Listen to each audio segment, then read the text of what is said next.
Hello and welcome everyone. If you have a headphone issue or you have a mic issue or you have an audio issue in your computer, so how you can fix that? Okay. So first of all, you can see you can see your mic and your settings. Okay. So let's go to the setting option. Okay. When you go to the settings, you can see here we have some options in the systems. Go to systems and you can see the sound options. Okay. So click on sound and you can see here if you have attached your headphone or any other, it will show here. Okay.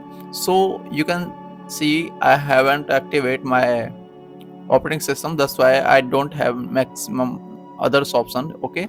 So I'll show you one more option here. Okay. If you slide down a little bit, you can see the troubleshoot common option. Okay. So input device, output device. I also you can go to the last option, troubleshoot here. Okay. So click on troubleshoot. When you click on troubleshoot, go to other troubleshoot and here you can see the audio. Run this option and it will fix your audio issue. Okay. So that's it for today and I'll see you in the next video. Thank you for being here, and if you like this video, press the bell icon and press the subscribe button and press the bell icon. Okay. Thank you.